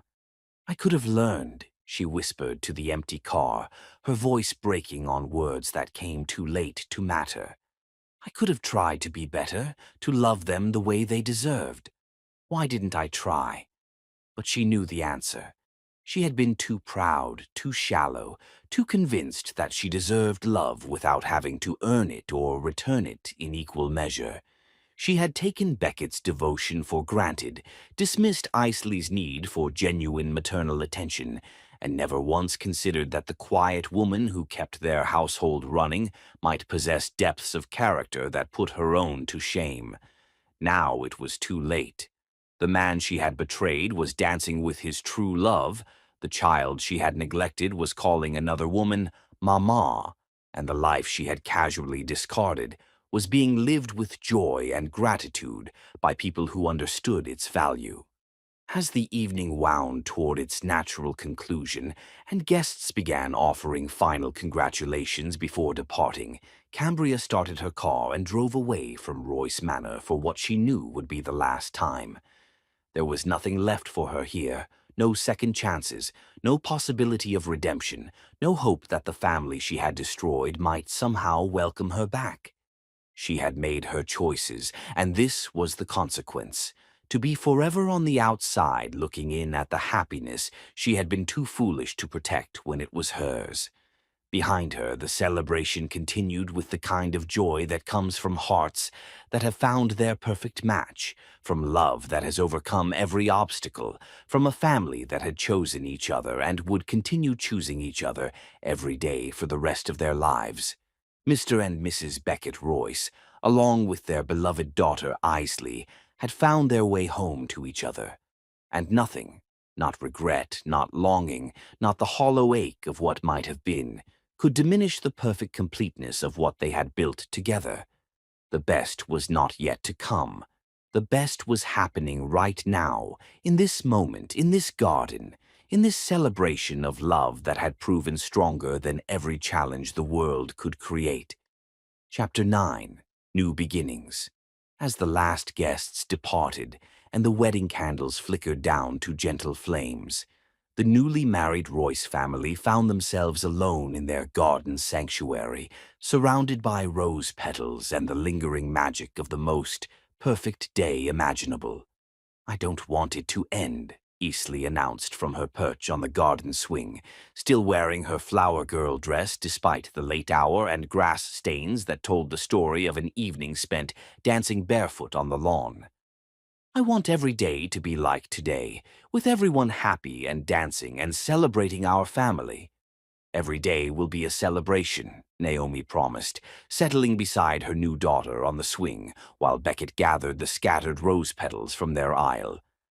"Maybe not with cake and dancing, but every day we're together as a family is worth celebrating. Even regular days, like when I have to do arithmetic homework and eat vegetables." "Especially those days," Beckett said, joining them on the swing and creating a perfect family tableau under the star-filled Virginia sky. "Because those are the days when we get to take care of each other, help each other, and remember how lucky we are to have found each other." The garden around them bore the gentle evidence of their celebration: chairs arranged in loving rows, the flower arch still beautiful despite wilted edges, and tables decorated with the remnants of a feast shared in joy. But it was the feeling in the air that made the evening special, the sense of completion that comes when hearts finally find their perfect home. I keep wanting to pinch myself, Naomi confessed, leaning against her husband's shoulder with contentment that felt almost too perfect to be real. This morning I was Naomi Breyer, and now I'm Mrs. Beckett Royce. This morning I was hoping to become Isley's mother, and now I officially am. Sometimes happiness feels too big to believe. Believe it, Beckett said softly, pressing a kiss to the top of her head that smelled like roses and wedding joy. We earned this happiness, all three of us.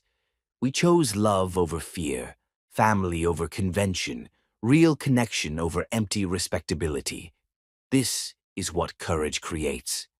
As they sat together in their garden, none of them noticed the car that had returned once more to the edge of their property, or the woman inside who watched their intimate family moment with an expression of such profound loss that it would have moved even hearts hardened against her.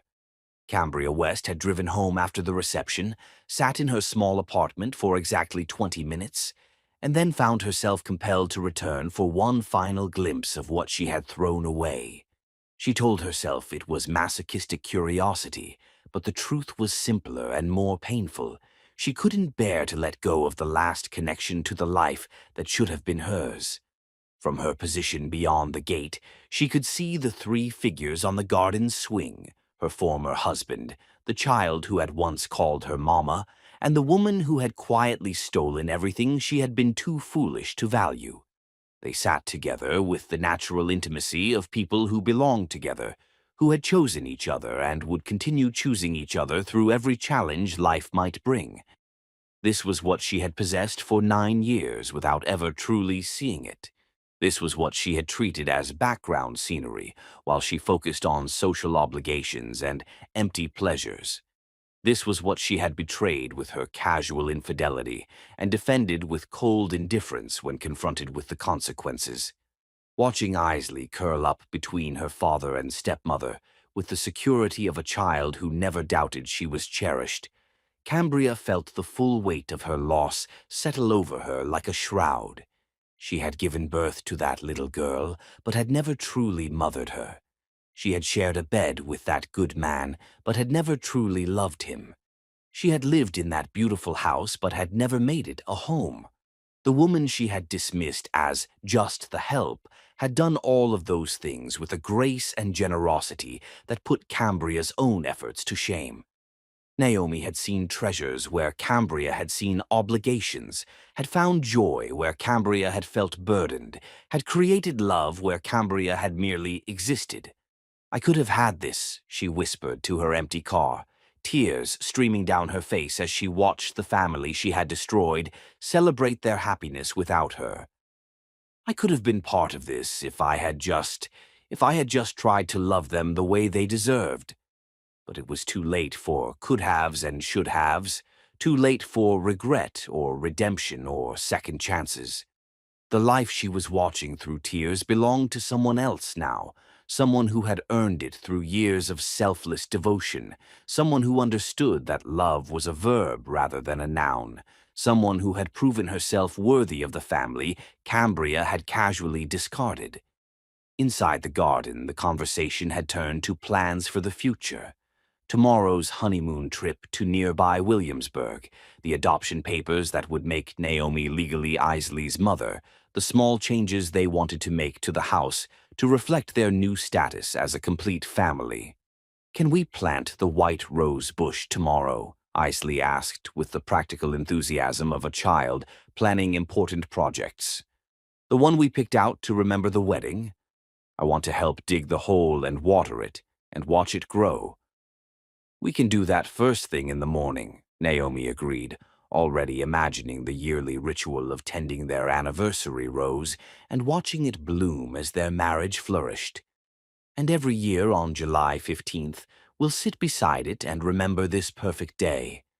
And tell the story of how you and Daddy fell in love and got married and made us a real family," Isley added, with the dramatic flair of someone who understood that the best stories had happy endings.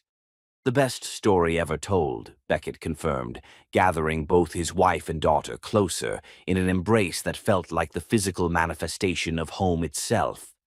Eventually, as the evening grew late and even 8-year-old excitement began to give way to exhaustion, they made their way inside to the house that had witnessed their love story unfold from its tentative beginnings to this triumphant conclusion. "I'll tuck Isley in," Naomi offered, but Beckett shook his head with a smile. "We'll both tuck her in," he corrected gently. "That's what families do. They take care of each other together." The bedtime routine was sweet and simple, helping Isley out of her grass-stained dress, listening to her excited recap of every detail from the day, and reading one final story about princesses and happy endings and families who loved each other forever. "I love you, Daddy," Isley said as they kissed her goodnight, her voice sleepy but content. "And I love you, Mama Naomi. This was the best day of my whole entire life." "Mine too, sweetheart," Naomi replied, smoothing the covers around the child who had made their family complete. "Sweet dreams, my beautiful girl." As they turned off the lights and left Isley to sleep, surrounded by the security of unconditional love, Beckett and Naomi found themselves alone for the first time as husband and wife. "How does it feel to be Mrs. Royce?" he asked, taking her hands and marveling once again at the wedding ring that marked her as his forever. "Like coming home after a lifetime of wandering," she replied honestly, "like finding the other half of my soul that I didn't even know was missing." They talked quietly as they prepared for bed, sharing the intimate details that married couples exchanged, hopes for their future, gratitude for their present, and the deep contentment that comes from promises kept and dreams fulfilled. But as they finally settled into sleep in the master bedroom that was now truly theirs to share, neither of them saw the car that drove slowly past their gate one final time before disappearing into the Virginia night. Cambria West had seen enough.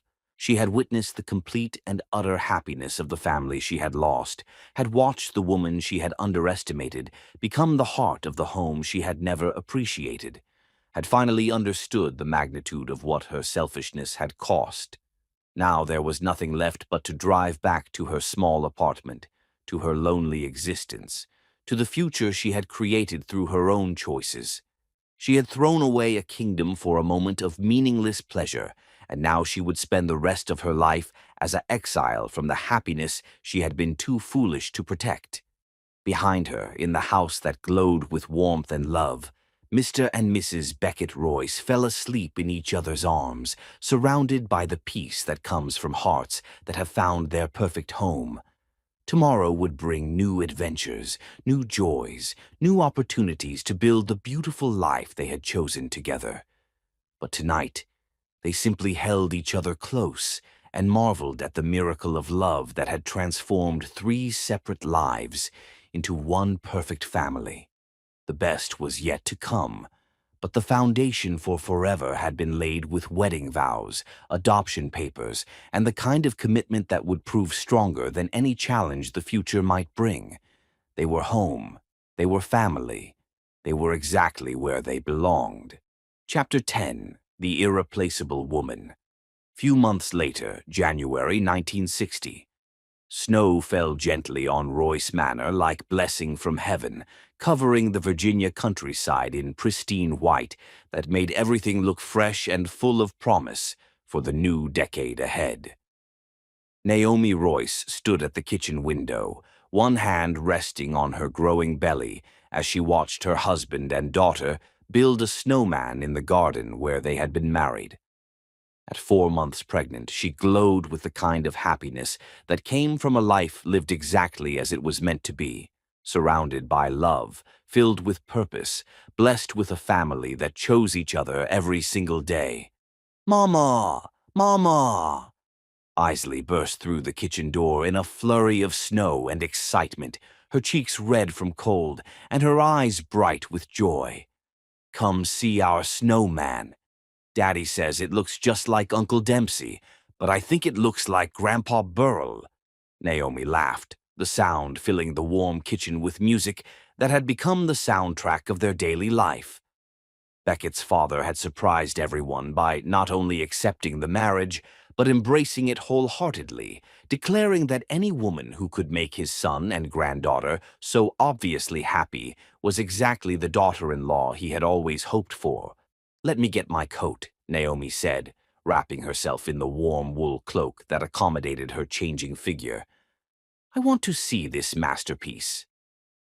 Outside in the garden, Beckett was putting finishing touches on what was indeed a remarkably detailed snowman, complete with a carrot nose and buttons made from pieces of coal.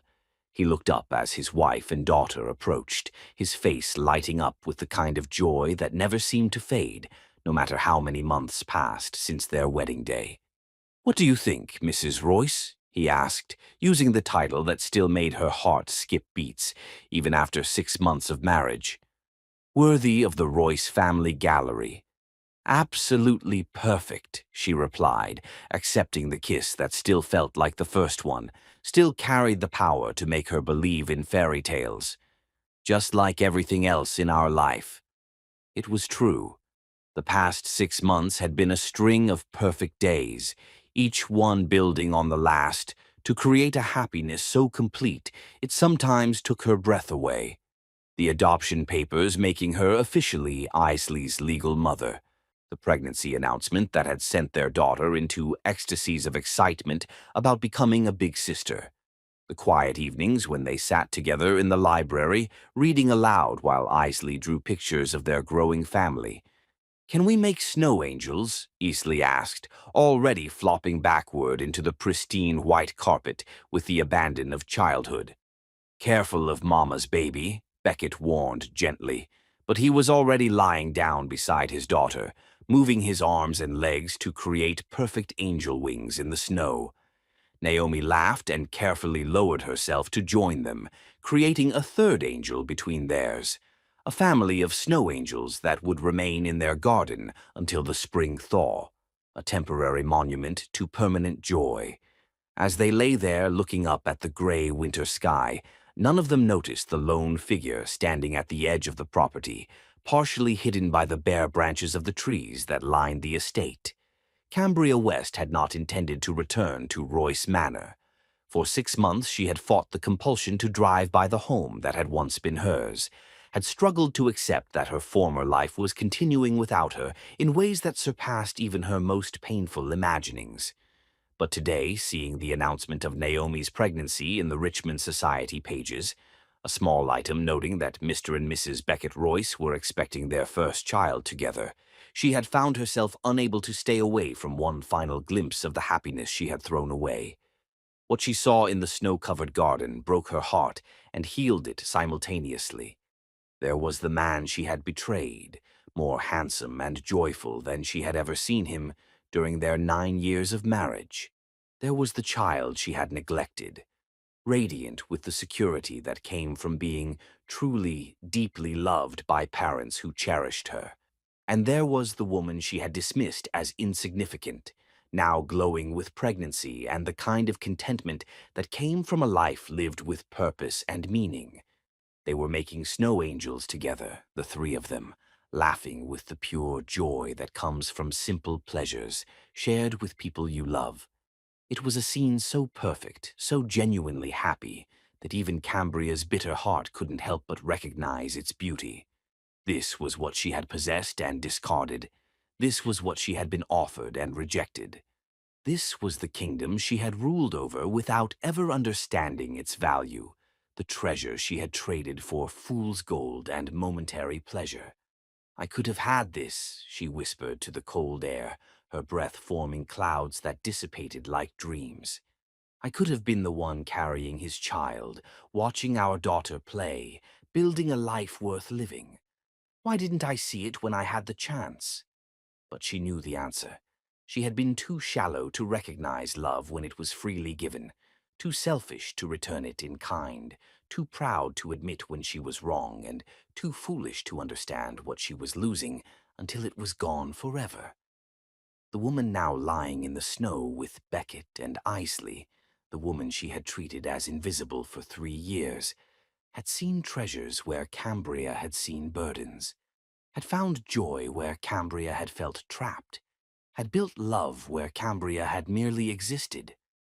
Naomi Royce was everything Cambria had never been and never could be: genuinely kind, naturally maternal, capable of the selfless love that created families instead of destroying them. She had earned the happiness she now possessed through years of patient devotion, through countless small acts of service and love, through the kind of character that couldn't be faked or bought or learned from books. As Cambria watched, Beckett helped his pregnant wife to her feet with the tender care of a man who understood he was holding his entire world in his arms. Isley brushed snow from her mother's coat with the automatic attention of a child who had been taught to think of others before herself. And Naomi smiled at both of them with the radiant joy of a woman who had found her perfect place in the universe. They began walking toward the house, arms linked, talking animatedly about hot chocolate and warm fires, and the afternoon they would spend together as a family. Their footsteps in the snow created a path that spoke of unity, of belonging, of 3 lives that had become inextricably woven together by choice and commitment, and the kind of love that lasted forever. "She's irreplaceable," Cambria said aloud, the words torn from her heart like a confession. "She always was, and I was too blind to see it. She's the heart of that family, the soul of that home, the woman who made all of them complete." It was the first time in her life that Cambria West had spoken an absolute truth about love, and the recognition of it brought tears that froze on her cheeks before they could fall. She had lost everything to a woman who had been invisible to her, invisible to society, invisible to everyone except the people who mattered most. The quiet maid had won the love of a good man, the devotion of a beautiful child, and the kind of happiness that money couldn't buy but character could earn. And she deserved every bit of it. As the family disappeared into the warm, golden glow of the house that was truly their home, Cambria turned away from the sight of the life she would never share and walked back to her car for the last time. She would not return again. There was nothing left for her here, no role for her to play in this story, no hope that the family she had destroyed through her own choices would ever welcome her back. She had made her bed with betrayal and selfishness. Now she would lie in it alone, while the woman she had underestimated lived the life of joy and purpose that should have been hers. Inside Royce Manor, the family settled into their afternoon routine with the comfortable intimacy of people who had found their perfect rhythm together. Hot chocolate was prepared and shared, a fire was lit in the library fireplace, and Isley settled between her parents to hear the story she requested every day. The tale of how Daddy and Mama had fallen in love and gotten married and created the most wonderful family in the whole world. "Tell the part about the wedding again," Isley requested, curling against Naomi's side with the security of a child who had never doubted she was cherished.